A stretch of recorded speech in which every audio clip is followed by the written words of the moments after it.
Halo, apa kabar? Senang sekali Halo Indonesia bisa menyapa Anda di rumah hari ini. Ya, serangkaian informasi terkini dan inspiratif akan kami hadirkan selama 1 jam ke depan. Antara lain, melindungi tenaga kesehatan lokal di era MEA.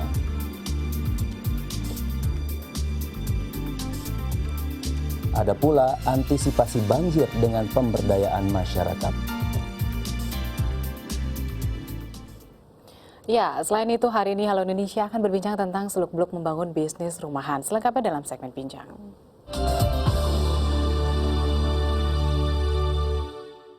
Di era masyarakat ekonomi ASEAN, dokter dan tenaga kesehatan Indonesia harus menghadapi ancaman persaingan dengan tenaga kesehatan warga negara asing. Ya, menanggapi ini, Ikatan Dokter Indonesia mengambil langkah strategis untuk melindungi tenaga kesehatan lokal.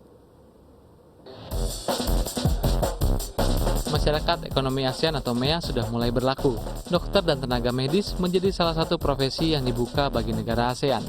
Itu artinya akan banyak dokter dan tenaga medis yang akan bebas masuk ke Indonesia. Untuk menghadapi hal ini, Ikatan Dokter Indonesia mengambil 2 langkah strategis, yaitu menerbitkan regulasi bagi dokter asing dan mengembangkan kompetensi mutu dokter dan para calon dokter. Regulasi yang diberlakukan adalah penyaringan kompetensi dokter-dokter asing yang akan melakukan praktik di Indonesia dan menempatkannya di tempat-tempat pendidikan dokter.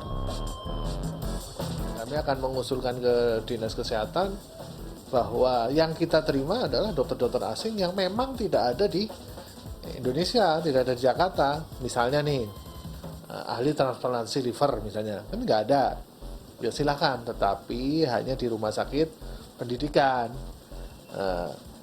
Dia melakukan pelayanan tetapi juga melakukan pendidikan untuk dokter-dokter di Indonesia. Langkah selanjutnya adalah dengan mengembangkan kompetensi dan keahlian dokter melalui pendidikan berkelanjutan.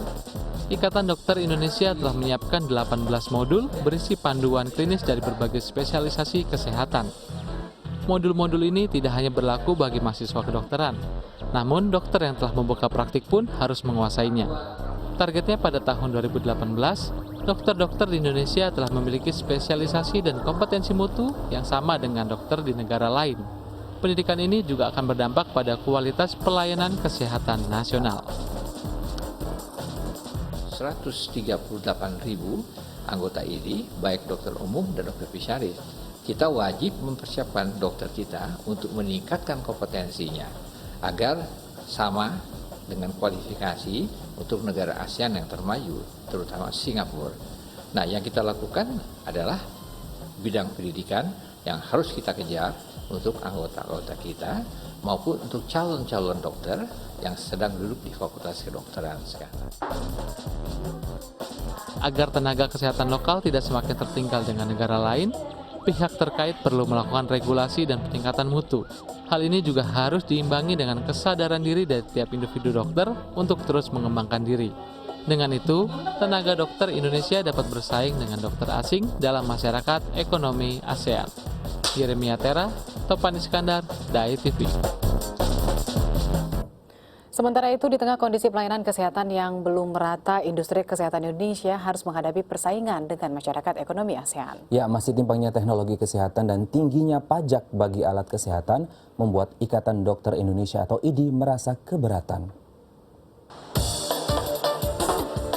Diberlakukannya perdagangan bebas lewat masyarakat ekonomi ASEAN tahun 2016 ini memunculkan berbagai respon.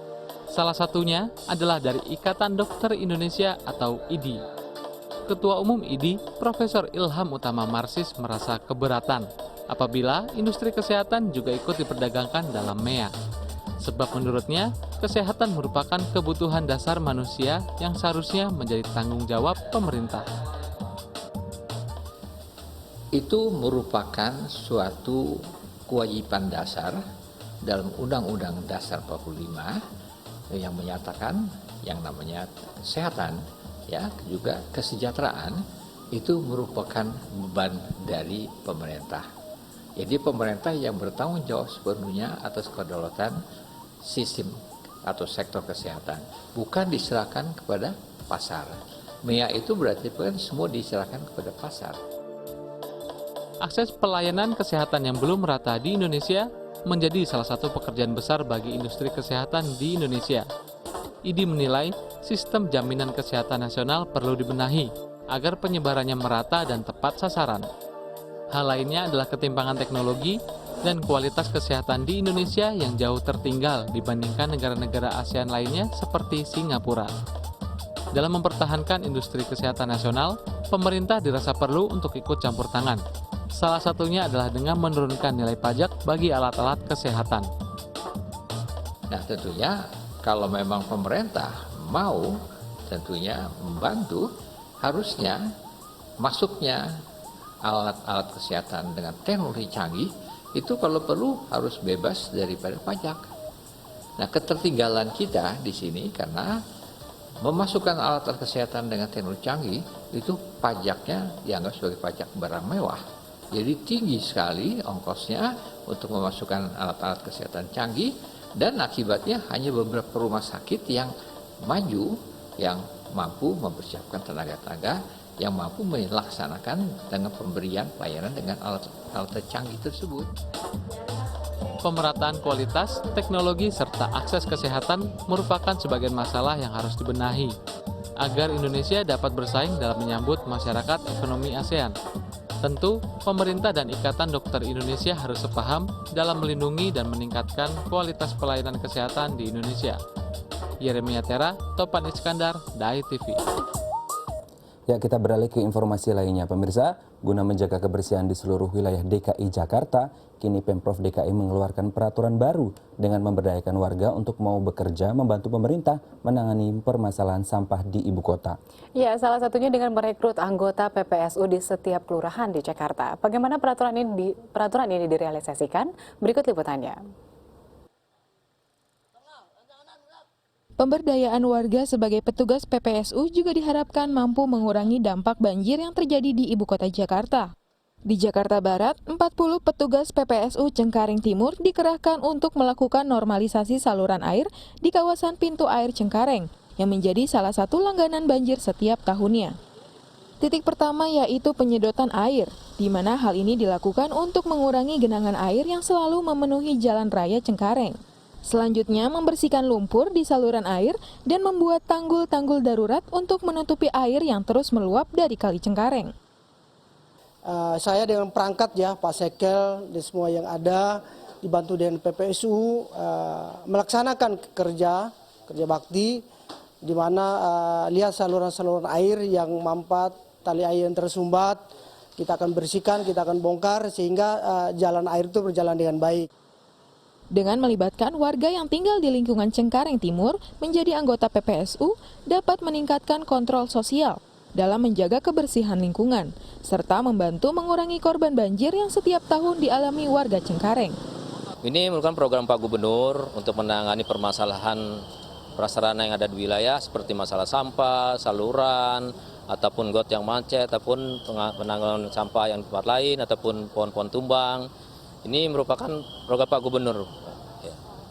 Hari ini saya sebagai PPSU Cengkareng Timur mencoba menanggulangi ya macam rembesan air di sini, banjir ya kan, curah. Tapi kami siap 1x24 jam sih untuk menjaga di sini. Wiwit Purnamasari, Herdin Askolani, Dai TV. Sebanyak 40 petugas berseragam oranye memenuhi kawasan pintu air Cengkareng, Jakarta Barat beberapa waktu lalu. Mereka adalah petugas PPSU dari Kelurahan Cengkareng Timur yang mulai dikerahkan untuk mengantisipasi banjir. Apa saja kegiatan mereka? Berikut laporan tim kami. Sejak bulan Juli tahun 2015 lalu, Pemprov DKI Jakarta telah mengeluarkan Peraturan Gubernur Nomor 169 Tahun 2015 tentang penanganan prasarana dan sarana umum atau biasa dikenal PPSU, di mana tujuan peraturan ini dibuat untuk memberdayakan warga Jakarta di masing-masing kelurahan yang tidak memiliki pekerjaan untuk bisa bekerja membantu pemerintah dalam hal menjaga prasarana dan sarana jalan, saluran air, dan kebersihan lingkungan dalam rangka mengoptimalkan pelayanan kepada masyarakat. Salah satu kelurahan yang sudah berjalan memperkerjakan warganya menjadi anggota PPSU adalah Kelurahan Cengkareng Timur, Jakarta Barat. Sebanyak 70 anggota PPSU sudah mulai diterjunkan untuk menangani kebersihan di lingkungan sekitar Cengkareng Timur dengan membagi tugas utama, membersihkan saluran air, menjaga kebersihan taman, dan memelihara sarana dan prasarana lainnya. Anggota PPSU juga digaji sesuai upah minimum provinsi setiap bulannya. Di sini kita adalah tim yang bekerja untuk menangani keluhan-keluhan masyarakat yang langsung datang ke kelurahan. Jadi tim ini sengaja kita bentuk agar siap setiap saat. Kita bentuk shift malam dan shift pagi. Jadi setiap saat warga masyarakat ada keluhan, kita segera bisa merespon keluhan tersebut. Suka duka menjadi anggota PPSU dialami Maulani, salah satu anggota PPSU yang sudah 6 bulan bergabung menjadi anggota. Karena pekerjaannya, Maulani pernah mendapatkan tanggapan negatif dari warga karena bekerja sebagai pembersih sampah. Cibiran ada ya dari warga, ada yang kagak seneng, ada yang lingkungannya nggak mau dibongkar, padahal itu salah satu kesulitan buat kita untuk melancarkan dari sana ke sini salurannya kan itu. Emang itu salah satu akses.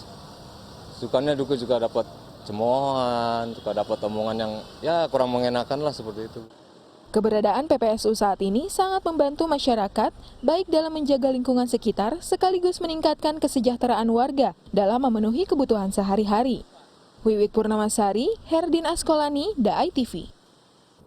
Pemirsa, selanjutnya kita akan berbincang tentang seluk-beluk membangun bisnis rumahan. Namun setelah jeda berikut, tetap bersama kami di Halo Indonesia.